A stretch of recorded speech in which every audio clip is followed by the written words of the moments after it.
এই তুমি যা পানবা ললিপপ তো টুকিলে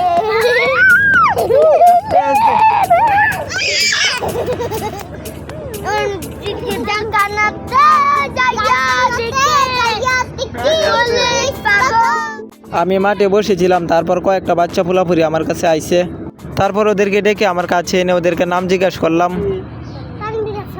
তানভীর হাসান, পড়ালেখা করো? না না মোবাইলে করো? মোবাইল। আমি ওদেরকে জিজ্ঞাসা করলাম ওরা পড়ালেখা করে কিনা, তারপর বলতেছে ওরা নাকি মোবাইলে পড়ে।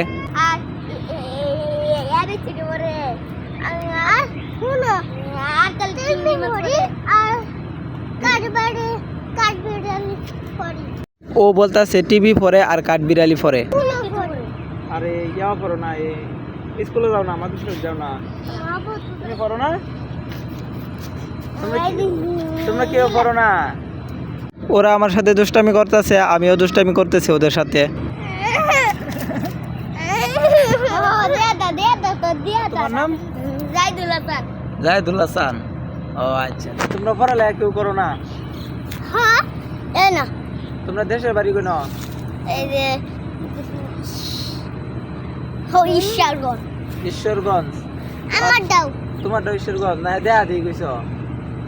ওরা বলতেছে ওদের দুজনের বাড়ি নাকি ঈশ্বরগঞ্জ। তো ঈশ্বরগঞ্জ তো আমি চিনি না, কারণ আমার জেলা হচ্ছে সুনামগঞ্জ আর থাকি হচ্ছে গাজীপুর। ঈশ্বরগঞ্জ চেনার কথাও না। এখানে রোদ লাগতেছিল, তাই এখান থেকে সরে গিয়ে অন্য জায়গায় বসলাম। এখন তুমি একটা গান কও, গান পারো?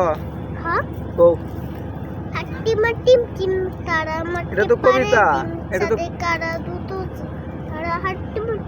তারপর ওদেরকে বললাম একটা গান গাইতে, ওরা তখন কবিতা গাইতেছে। তুমি তো মোবাইল দেওয়া বলে বেশি বেশি আর পেছনে দাঁড়া দাঁড়ায় একটা গালি আমার গাড়ির মধ্যে খুঁচাইতেছে।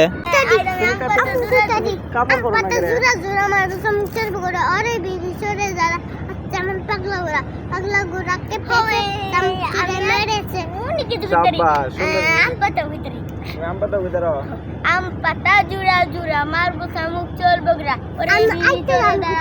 আমার পাগলা গুড়া কে বেচে চুমুক দূরে মেয়ে নতুন পাইরা নতুন বেন্দেছে ওই বাড়িতে ছেলে নাইনতে নেমেছে কে দেখেছে দাদা দেখেছে দাদার হাতে কলম ছিল সুরে মেরেছে দাদা পট্টা লাগিয়েছে।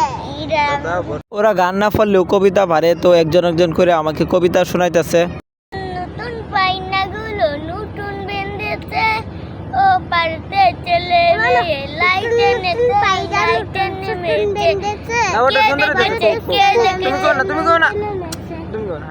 দেখেন এরা কিভাবে বইছে, আমার চারদিকে গিরো দিয়া বইছে।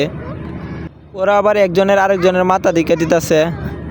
আসলে ছোট বাচ্চাদের কাজই এগুলা, দুষ্টামি করে, খেলে একসাথে। আর একটু বরবর খালি আমার গাড়ির উপরে চড়ে বসে।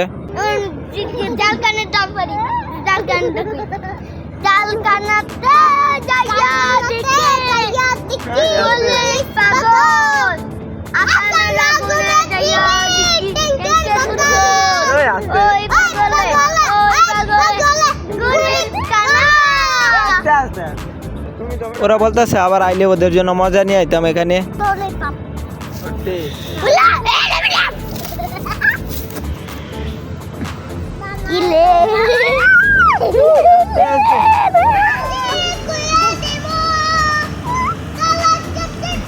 এখানে দেখেন একটা দাঁড়ায় মুততেছে আর সাথে সাথে গানও কইতাছে, নাচতেছেও আবার।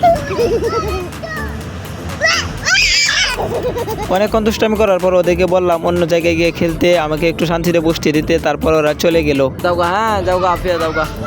তো ভিডিওটি ভালো লাগলে একটি লাইক দিয়ে চ্যানেলটি সাবস্ক্রাইব করে দিন। আর দেখা হবে নেক্সট ভিডিওতে। ততক্ষণ সবাই ভালো থাকেন, সুস্থ থাকেন। আল্লাহ হাফেজ।